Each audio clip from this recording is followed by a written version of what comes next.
Ano kaya taong bayan ang desisyon nga ng ICC ngayon? Sa palagay nyo taong bayan, ngayong araw, magdidesisyon ang ICC kay Digong yung Duterte.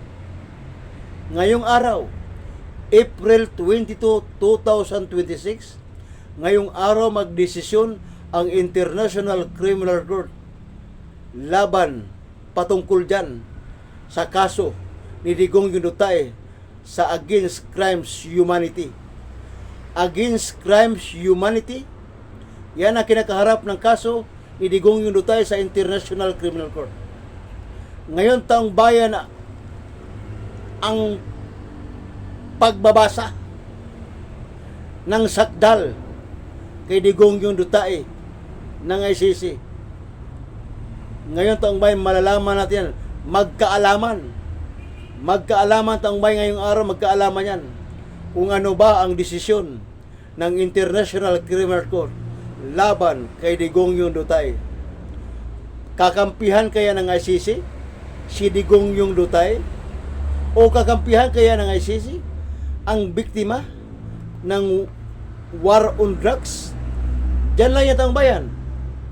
Kakampihan kaya ng ICC itong mamamatay tao na si Digong yung Duterte o itong mga pamilya, mga kaanak na mga pinagpapatay sa tukhang o extra judicial scaling? Saan kaya papanig taong bayan?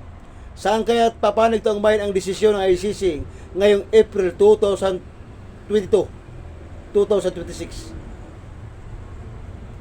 Saan kaya papanig taong bayan? Saan kaya papanig ang desisyon ng ICC ngayon? Yan. Diyan natin malalaman, maya-maya taong bayan, maya-maya lang at malalaman natin ang desisyon ng ICC kung saan sila papanig.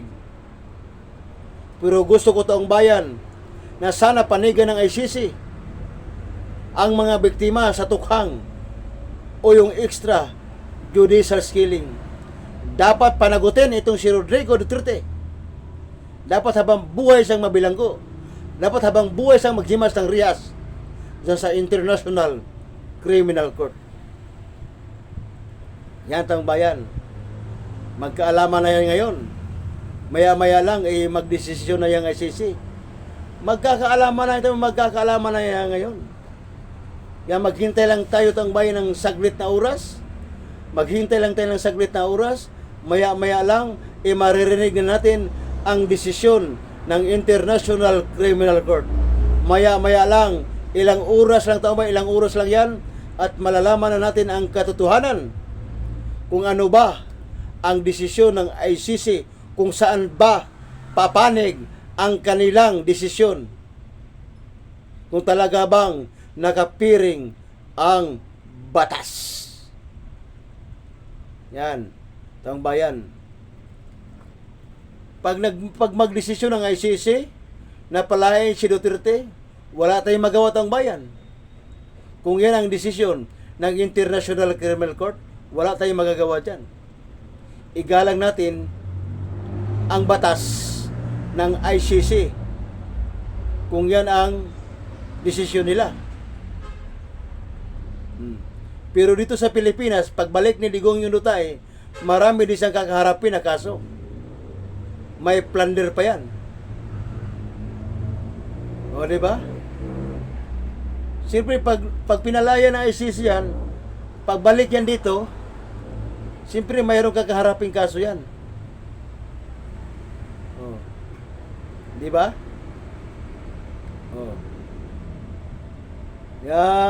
Mahirap ang bayan.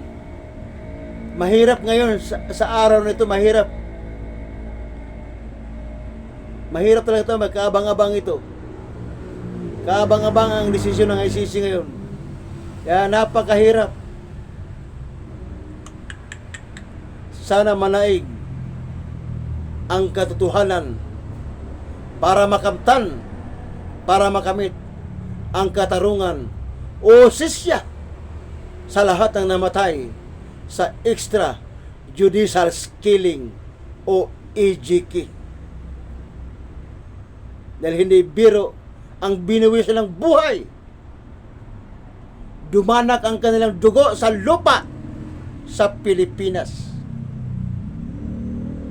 Ngunit, sa kabila ng pagdanak ng kanilang dugo sa lupa sa Pilipinas, hindi pa rin nasusolusyonan ni Digong Yuntae ang droga sa Pilipinas. Sa kabila ng nagdunit sila ng dugo, dumanak ang kanilang dugo sa lupa sa Pilipinas. Pero hindi pa rin natapos ang illegal na droga. Sa kabila ng idinunit ang pagtagas ng dugo nila sa lupa, hindi pa rin nasusolusyonan ni Digong Yuntae ang illegal drugs sa bansa. Hindi pa rin na ni Duterte. Sa kabila ng maraming buhay ang nagbuwis dyan, sa kabila ng maraming dugo ang dumalak sa lupa, pero hindi pa rin nasusolusyonan ni Digong Yuntae ang illegal na droga sa bansa. Sa kabila ng pagdanak ng kanilang dugo sa lupa.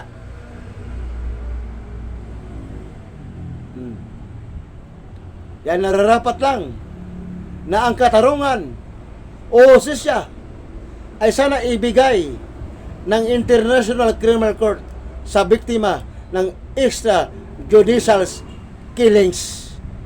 Nararapat lang na doon ibigay ang katarungan o hustisya sa lahat ng namatay sa extrajudicial killing o EJK. Narapat lang na doon sa kanila dapat ibigay ang katarungan o hustisya. Sila ang karapat dapat bigyan ng katarungan o hustisya. Hindi si Digong Yuntae na isang kriminal na hayop kung pumatay ng kapwa-tao. Buwa ka ng ina mo, Digong Yuntae.